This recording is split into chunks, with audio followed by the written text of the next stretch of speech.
Eu venho para cá para a gente mudar de assunto. Vamos falar sobre economia e sobre as mudanças do tarifaço, que não foram lá grandes mudanças. Apesar do recuo anunciado por Donald Trump na guerra tarifária, com a retirada de produtos agrícolas da lista de sobretaxas, medida que favorece exportações brasileiras como café, carne bovina e frutas, o Brasil continua entre os países mais afetados pelas tarifas impostas pelo governo dos Estados Unidos. A ordem executiva divulgada pela Casa Branca reduz apenas a tarifa recíproca de 10% criada em abril. A taxa adicional de 40%, oficializada no fim de julho, permanece em vigor e ainda preocupa produtores e exportadores brasileiros. Para a gente entender o impacto real dessa decisão e o que ela representa para a economia do país, vamos conversar agora com o economista Murilo Oliveira, especialista em macroeconomia da Saigol Comex. Murilo, muito boa tarde. Seja bem-vindo ao Contexto Metrópolis. Boa tarde, Neila. Boa tarde, espectadores. Vamos colocar o Felipe na conversa também, produção? Aê, agora sim.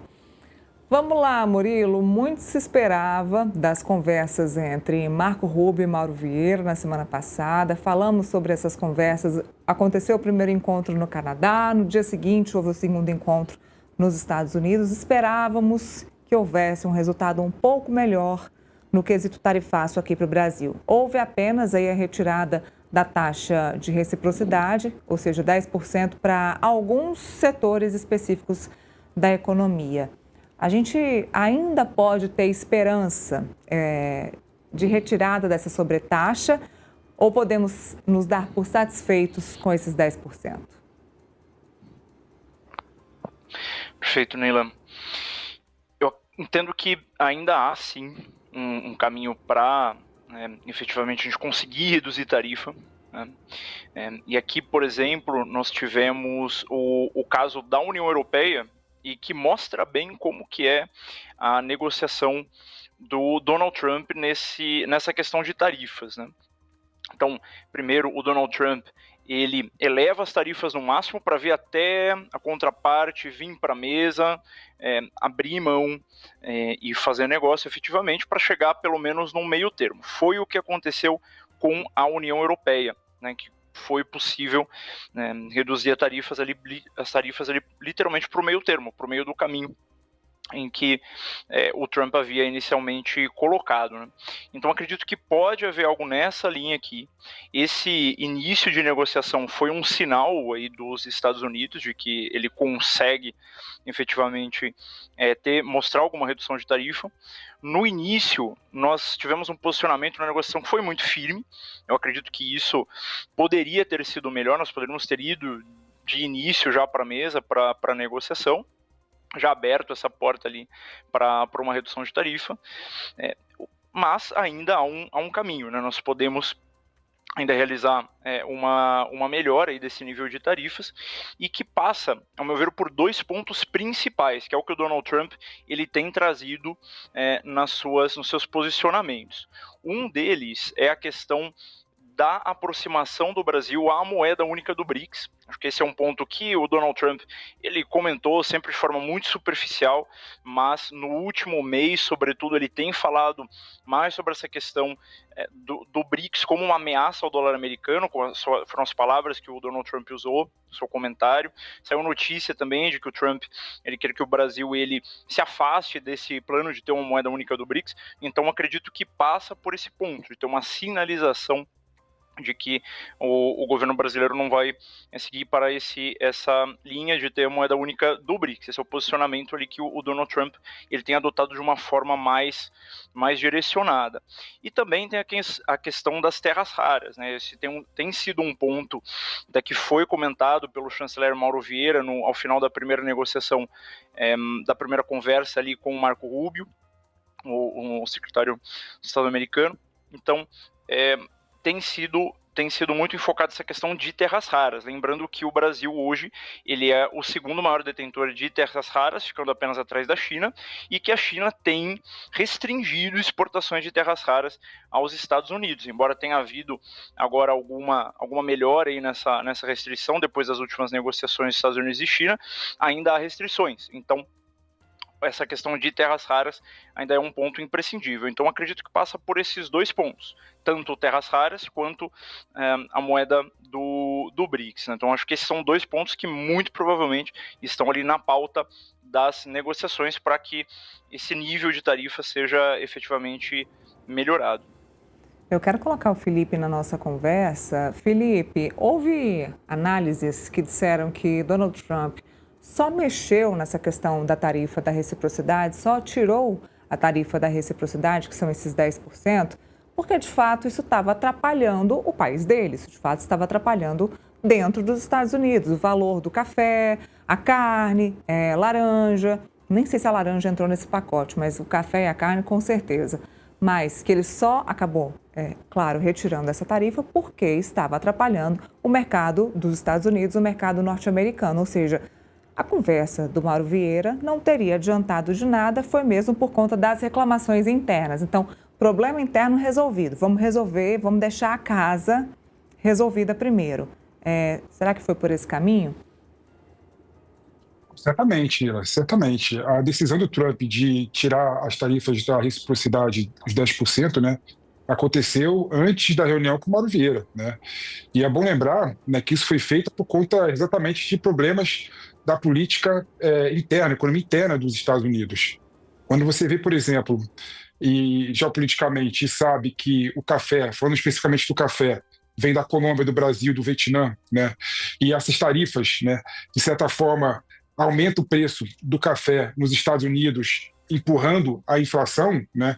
É natural que o Trump queira resolver essa situação e essa questão. Aí eu queria perguntar, Leila, para o Murilo, a respeito da possibilidade, né, do mercado interno brasileiro absorver esses cafés, as carnes, que não conseguem ir para os Estados Unidos por conta do aumento do preço, né? E isso poderia, de certa forma, repercutir internamente também, reduzindo o custo, né, o preço no Brasil. Você vê essa possibilidade ou você acha que o mercado interno brasileiro não conseguiria absorver esses produtos, né, que deixariam de ir para os Estados Unidos por conta da taxa de 40%? Perfeito, Felipe. Eu acredito que pode haver uma absorção que gera uma pressão de redução de inflação aqui no Brasil.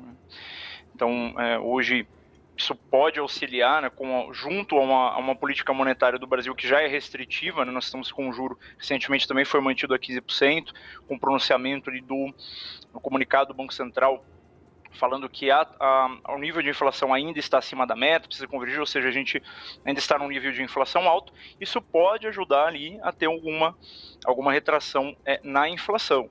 No entanto, prejudica, por outro lado, no PIB aqui do Brasil. Né? Não é o mesmo impacto que a gente tinha inicialmente, então, primeiro, quando o tarifaço ainda abrangia toda a parte de metálicos, aço, ali estava havendo um impacto no PIB em linha com as projeções de mercado em torno de 0,5% do PIB.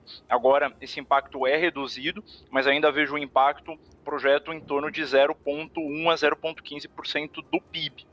Então esse é um ponto que precisa ser resolvido de fato para que a gente consiga não ter esse prejuízo da atividade da economia do Brasil, medida aí pelo PIB, mas além disso pode gerar, por outro lado, uma redução na inflação no Brasil por absorver justamente todo esse nível de estoque que seria escoado para os Estados Unidos. Né?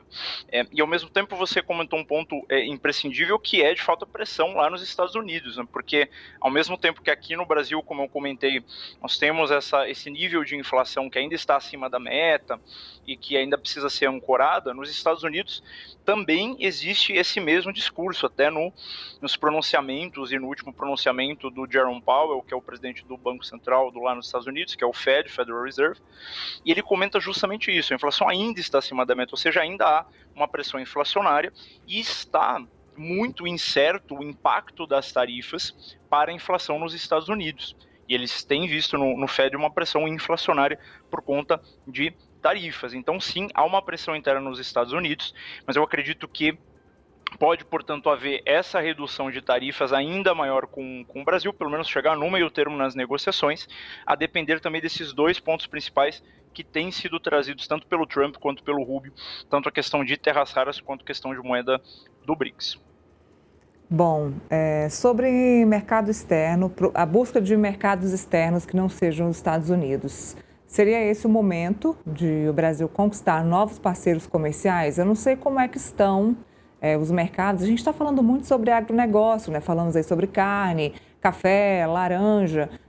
Esses mercados, especificamente, já que estamos falando do agronegócio, o agronegócio hoje já está procurando novos parceiros comerciais que não sejam os Estados Unidos? Nele existe sim uma procura por diversificar a balança comercial, tanto pelo agro quanto por setores como um todo, né, da economia. Isso já se reflete nos resultados aí que têm sido trazidos pelo MDIC, de exportações líquidas. As exportações líquidas do Brasil têm sido até acima do esperado pela mediana do mercado, como foi o último dado do MDIC de exportações líquidas, ou seja, tem havido alguma diversificação. E eu acredito que esse sim seja um caminho. Então, em paralelo a uma negociação com os Estados Unidos, aí para a mesa, tomar uma posição equilibrada nas negociações, que é o que tem sido adotado mais recentemente pelo governo brasileiro. Além disso, em paralelo a isso, tem que ser buscado sim uma diversificação das contrapartes para diversificar a balança comercial como um todo, né? Até um princípio de investimento, você tem que diversificar efetivamente para reduzir o seu risco, você não pode ficar dependendo de uma única contraparte. Então, além dessa melhora nas negociações dos Estados Unidos, buscando redução de tarifa, buscando pelo menos o que eu entendo ser um cenário otimista, um meio termo, um meio do caminho, 20% de tarifas com os Estados Unidos, além disso, continuar e intensificar essa diversificação na balança comercial do Brasil. Acho que isso é absolutamente imprescindível, ser agnóstico no comércio internacional. Quem se beneficiou de fato com essa redução? Que a gente acha que é pouca, né? Mas essa redução aí de 10% que foi anunciada. Perfeito. Tem um benefício para o Brasil, sim. É na margem, não é um benefício que vai melhorar efetivamente na ponta o impacto no PIB. Ainda projeta um impacto em torno aí do 0,10% na atividade econômica do Brasil, por esse nível mais restritivo de tarifa sobre todas essas commodities que são imprescindíveis para a atividade econômica do Brasil. É uma melhora, mas é uma melhora na margem, né? Mas internamente nos Estados Unidos, a redução como um todo que foi colocada para todas essas commodities ajuda sim a reduzir pressão inflacionária dentro dos Estados Unidos. Então é interessante até que essa decisão venha após esses comunicados mais firmes do Banco Central americano, um pronunciamento que foi muito firme do presidente do Banco Central, que continua ali com um posicionamento mais firme, apesar de uma pressão também do presidente Donald Trump para redução de taxa de juros, enfim, sobre o presidente do Banco Central americano. Ou seja, existe sim um benefício dentro dos Estados Unidos por redução de pressão inflacionária, e no Brasil um benefício mais ainda marginal para a atividade econômica. Mas eu acredito que seja um sinal para que de fato a gente possa continuar buscando um equilíbrio na negociação e chegar num nível intermediário de tarifas. Eu acho que essa postura mais equilibrada de negociar é absolutamente imprescindível para a gente conseguir, pelo menos, chegar em num cenário otimista de metade do nível tarifário aqui, pelo menos a 20% de tarifas com o Brasil e Estados Unidos. Felipe, para a gente encerrar, você tem ainda algum questionamento para o Murilo? Não, eu queria colocar. A gente sabe que o Trump ele mudou, né, a ordem econômica mundial, né, com essas tarifas, né? Que algumas pessoas enxergam até como um novo protecionismo dos Estados Unidos. E 40% é muita coisa, né? A União Europeia negociou acho que 20%, né? A Inglaterra 20%. Você entende, Murilo, que o nível adequado de uma negociação máxima que o Brasil possa ter é os 20%? Não dá para reduzir menos do que isso? 20% seria um sucesso na negociação. Esse é o ponto. Eu acredito que seja a arte do possível ali um meio do caminho, né, chegar no 20%, tendo como base esse nível ou esse caminho de negociação que foi adotado, por exemplo, com a União Europeia, mas sim ainda é um nível restritivo, né? O que é ideal seria efetivamente até zerar essa tarifa adicional para que a gente possa zerar esse impacto, esse prejuízo na atividade econômica do Brasil na ponta, e no PIB, portanto. Mas eu acredito que seja já um cenário otimista, já uma arte do possível chegar no meio do caminho, chegar a uns 20%. Mas passa, ao meu ver, sim, por esses 2 pontos. E que o presidente Donald Trump tem enfocado muito, né? Tanto a questão de terras raras, quanto a questão de moeda de BRICS e a aproximação do Brasil ao BRICS, a aproximação de uma moeda única do BRICS para competição com o dólar americano. Então, acredito que essas são 2 questões que devem estar na pauta de negociações, mas o ideal, de fato, é a zeragem desse adicional de tarifas, essas tarifas punitivas que têm sido chamadas contra o Brasil, mas acredito que talvez uma arte do possível seja um meio do caminho, né? Mas o ideal sim é zerar, porque é um nível de tarifas muito restritivo mesmo, né, que foi pior porque incidia sobre mais commodities, que de fato prejudicavam muito a atividade econômica do Brasil, mas ainda deve-se buscar idealmente zerar as tarifas punitivas, e acredito que uma arte do possível aqui seja, com base nesse histórico de negociações, chegar na metade, chegar no meio do caminho.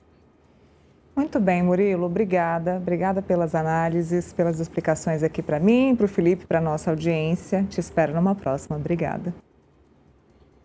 Obrigado, Felipe, Neila, até a próxima.